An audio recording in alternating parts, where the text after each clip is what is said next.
Une soirée calme, tard dans la nuit, Sandra et moi étions installés sur le canapé, tandis que son ordinateur portable reposait sur la table basse. Elle feuilletait d'anciennes photos de l'université, des instants, des visages qui semblaient renaître sous ses yeux, déclenchant de légers éclats de rire en évoquant des nuits folles et des discussions passionnées. Voilà Andrew, expliqua-t-elle en tapotant l'écran. Et ici, Jennifer. Tous les deux seront présents à la réunion, et n'oublie pas Carlos. Il organise chaque année un immense événement caritatif. Tu vas adorer sa personnalité. Je hochai la tête, chaque prénom résonnant en moi, imaginant avec excitation de rencontrer ses amis dont elle ne cessait de parler. Je te garantis que ce sera un moment inoubliable, me rassura-t-elle avec un sourire chaleureux. L'idée d'une aventure semblait être une échappatoire bienvenue. L'occasion idéale de briser notre routine et de découvrir ensemble une nouvelle ville. Sur ses conseils, j'avais même acheté une paire de chaussures de randonnée pour tester les sentiers locaux. Pendant un certain temps, tout semblait parfait. L'enthousiasme contagieux de Sandra illuminait nos journées, jusqu'à ce qu'environ 10 jours avant notre départ, lors d'un dîner, alors qu'elle grignotait nerveusement, le sujet fut abordé. « Il y a eu un changement de programme, dit-elle prudemment. Les organisateurs ont décidé que la réunion serait réservée aux anciens élèves. Pas de conjoints, pas même d'accompagnants. Ils invoquent la capacité limitée du lieu. » Je m'interrompis, fronçant les sourcils. « Attends, tu veux dire que les conjoints sont exclus? Même pas moi ?» Elle poussa un soupir d'excuse. « Je suis vraiment désolé. J'étais impatiente de t'avoir à mes côtés, mais ils ont catégoriquement refusé de faire une exception. » Je m'appuyai en arrière, laissant ces mots m'envahir. « C'est curieux. On avait toujours accueilli les partenaires. Est-ce une règle qui vient tout juste d'être imposée ?» Elle acquiesça, visiblement gênée. « Oui, ils viennent de finaliser les règles. Même l'épouse d'Andrew ne pourra pas être présente, ainsi que d'autres. » Tout semblait étrange, mais je restais silencieux. « Peut-être que je pourrais travailler sur quelques projets à la maison, » suggérai-je en tentant de masquer mon malaise. Il y a toujours un côté positif. Les jours suivants, de petits détails commencèrent à me déranger. À chaque fois que je posais des questions sur la réunion, la liste des invités, les lieux, qui d'autres auraient été écartés, Sandra détournait rapidement la conversation, comme si elle cachait quelque chose. La veille de son départ, je l'observais alors qu'elle rangeait méthodiquement ses affaires sur le lit. Chaque pli, chaque objet, semblait choisi avec une précision presque rituelle. « Tu prépares tellement de choses pour un séjour de 4 jours ?» commentai-je en remarquant ses robes supplémentaires et son maquillage.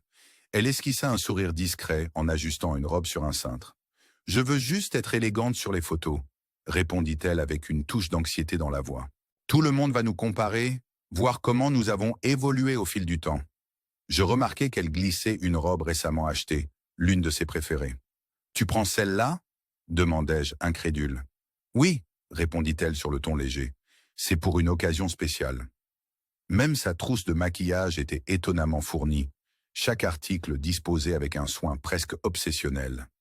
Le lendemain matin, je savourais un café à la cuisine lorsque mon téléphone vibra. Un message d'Andrew apparut. Un frisson me traversa en lisant ces mots. « Salut, je ne sais pas trop comment te le dire, mais il faut que tu saches que Sandra passe presque tout son temps avec Steven. Ils sont même allés ensemble à sa cabane hier, alors que tout le monde partait en randonnée pendant plus d'1 heure. » Mon estomac se noua lorsque je continuais ma lecture. Il indiquait que Sandra avait prétexté un projet professionnel pour t'exclure, et que finalement, aucune interdiction pour les conjoints n'existait. En pièce jointe, le programme de la réunion ne mentionnait aucune règle d'exclusion. Je restais figé, le téléphone en main, essayant d'assimiler chacune de ces phrases. Notre relation avait longtemps été harmonieuse. Nous nous projetions ensemble dans l'avenir, évoquant la possibilité d'enfants, la recherche d'une maison dans un quartier propice à une vie de famille, et désormais, tout s'effondrait. Pendant près d'1 heure, je repassais en boucle dans mon esprit ces instants qui, à présent, me semblaient suspects. Son explication précipitée sur la capacité du lieu, son refus de répondre pourtant clairement à propos d'autres conjoints, et la minutie excessive dans sa préparation. Plus tard, ce soir-là, je l'appelai. Au bout de quelques sonneries, elle décrocha d'une voix enjouée. « Salut, mon cœur, comment se passe ton week-end ?»« Ça va ?» répondis-je calmement. « Et la réunion ?»« C'était formidable, affirma-t-elle avant d'ajouter rapidement. On est même allé faire une randonnée avant le dîner. Je pris une profonde inspiration. Alors, cette règle des conjoints exclus, c'était vraiment nécessaire? Après un bref silence hésitant, elle répondit. Oui, c'était indispensable. La salle était complètement débordée, on n'avait pas assez de place pour tout le monde. J'avala difficilement mes mots. Oh, d'accord, murmurai-je. Au fait, Steven était-il là? Osai-je, la voix trahissant ma curiosité. Un court moment de silence suivit, puis elle répliqua trop vite. Oh, non, il ne pouvait pas venir. Il a en fait déménagé en Europe. Vraiment? Répondis-je sur un ton léger, bien que dans mon fort intérieur, je me souvenais de l'avoir souvent vu aux alentours. Exactement, insista-t-elle. La dernière info que j'ai, c'était qu'il était à Londres. Je détournai la conversation vers des sujets plus anodins, mon esprit en proie à l'incertitude, mes mains tremblantes. Les jours qui suivirent se peuplèrent d'anomalies, des numéros inconnus apparaissant sur notre facture téléphonique, repris par Andrew lorsque je lui envoyai le numéro. Sa réponse fut sans équivoque. « Oui, c'est le numéro de Stephen. » Puis un autre message. « D'ailleurs, il n'a pas déménagé en Europe. Il est revenu il y a 6 mois et il est divorcé. » Incapable de tout absorber, je saisis mon sac, montai dans la voiture et filai directement chez ma sœur. Dès mon arrivée, elle perçut mon désarroi. « Qu'est-ce qui se passe ?» me demanda-t-elle doucement, m'installant à sa table de cuisine pendant que je lui montrais les messages. Ses yeux se remplirent d'inquiétude en voyant le programme de la réunion. « C'est vraiment préoccupant, » admit-elle. Elle a menti sur la règle des conjoints et maintenant, elle affirme que Steven n'était pas là. Je secouai la tête.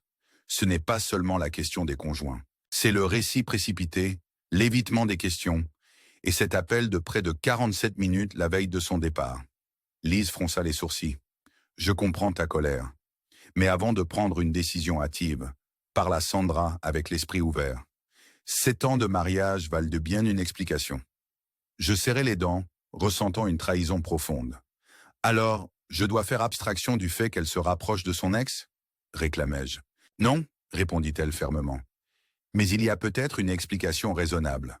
Après tout, ces longs appels peuvent n'avoir été que amicaux. » Je ricanai, amer. 47 minutes, ce n'est jamais innocent. Ces nuits-là, je restais chez ma sœur, observant les textos de Sandra défiler, des statuts génériques, des photos de groupe lors de la randonnée, des clichés de dîner bondés. Aucun message personnel, aucun « tu me manques », rien d'intime. En fouillant sur les réseaux sociaux, je découvris rapidement des images de Sandra en compagnie de Steven. Dans l'une, sa main reposait sur son dos. Dans une autre, il semblait engagé dans une conversation profonde, loin du regard des autres. Chaque cliché resserrait le nœud dans mon estomac. Avant que le vol de Sandra ne soit prévu pour son retour, j'avais rassemblé des preuves, relevé d'appels imprimés, le programme de la réunion, capture d'écran accablante. Je les disposai sur la table de la cuisine et attendis. Lorsque la porte d'entrée s'ouvrit, le sourire discret de Sandra se figea en voyant l'accumulation de preuves. « C'est quoi tout ça ?» demanda-t-elle, la voix tremblante.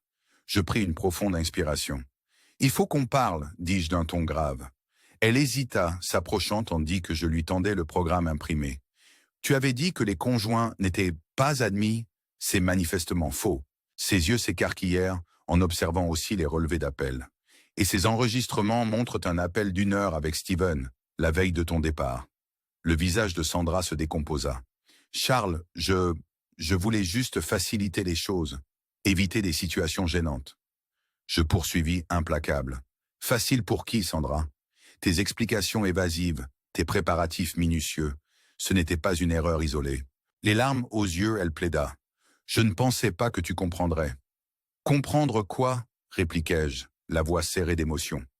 Elle bafouilla. « Les organisateurs n'avaient pas vraiment interdit les conjoints.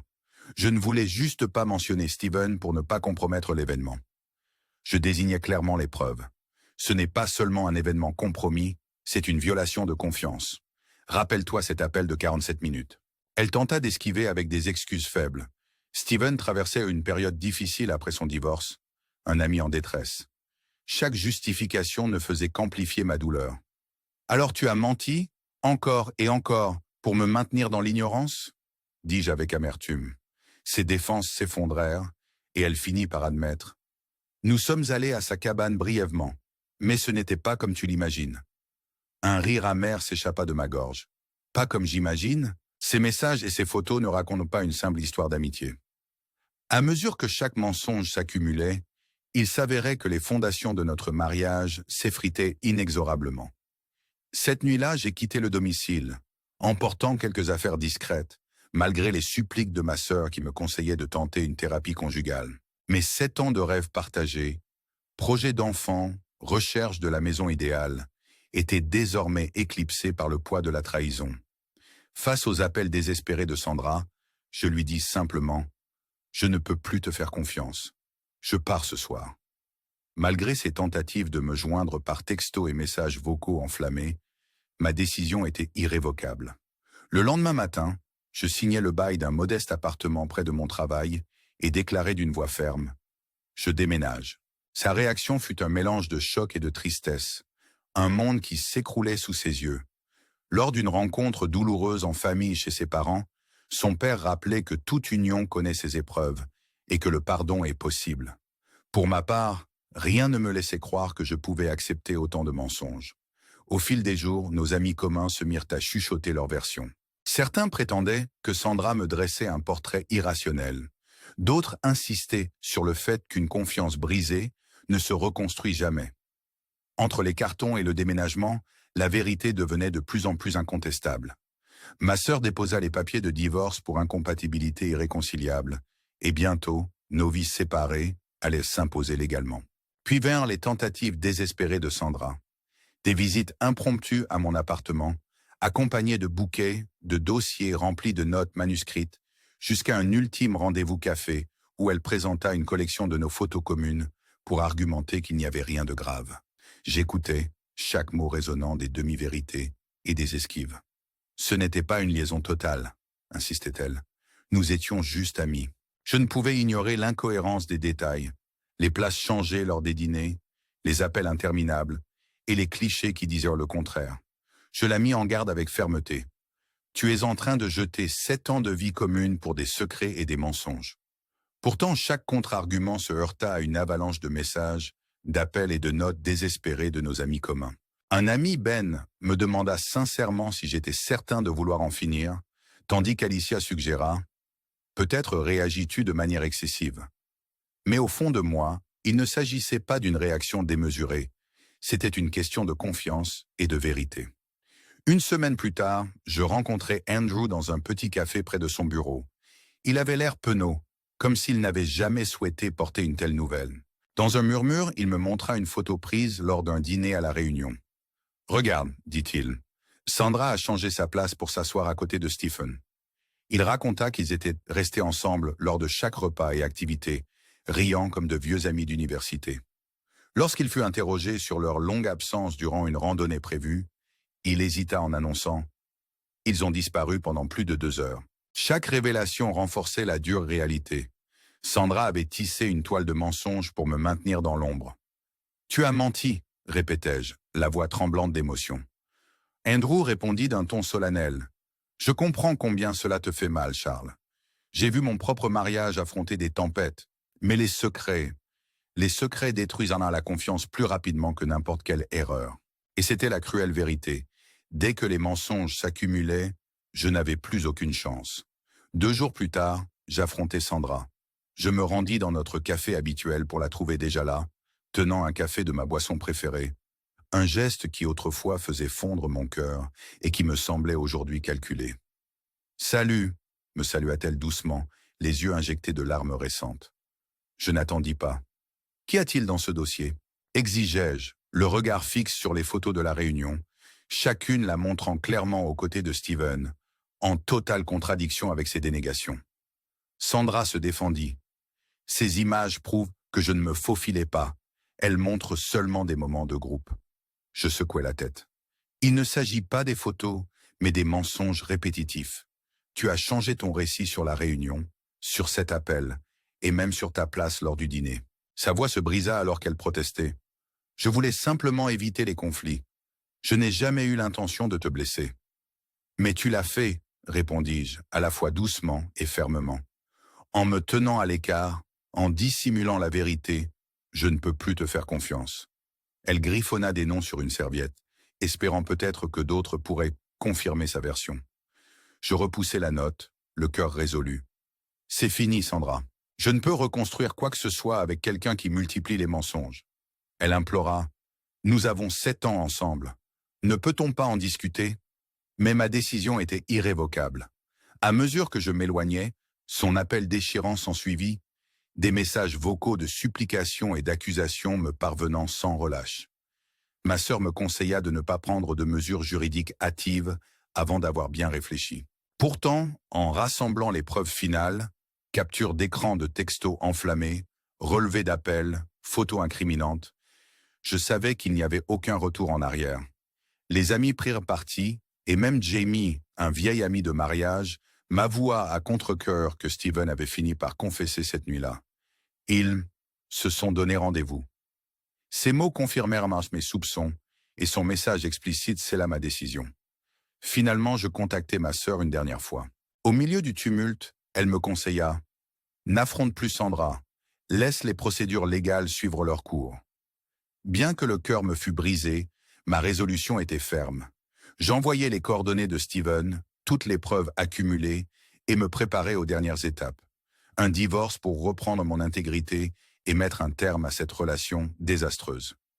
Les semaines qui suivirent virent débuter les procédures de divorce. Le récit de Sandra se répandait parmi nos connaissances communes, me peignant en obstiné, tandis qu'elle oscillait entre regret et défiance.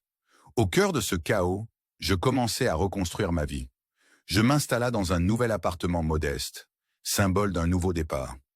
Je m'investis corps et âme dans mon travail, trouvant refuge dans une activité physique qui apaise l'esprit, laissant peu à peu la tempête céder la place à une tranquillité incertaine. Il y eut enfin une dernière révélation. Un email sincère de Sandra, ayant pour objet la vérité entière. Le cœur lourd, je l'ouvris.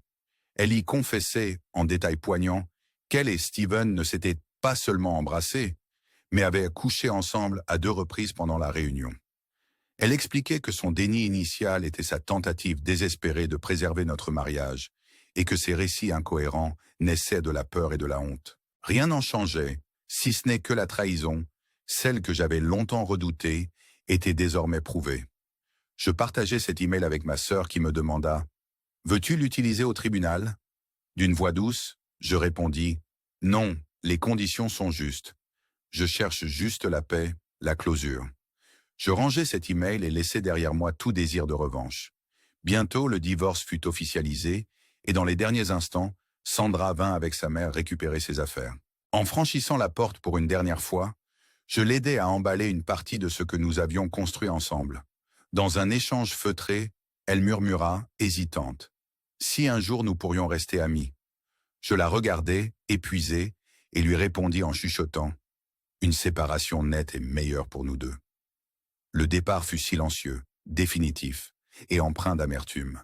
Avant de clore ce récit, je tiens à vous rappeler que notre chaîne se consacre à explorer les drames humains qui nous touchent en plein cœur, à découvrir la vérité cachée derrière nos choix quotidiens.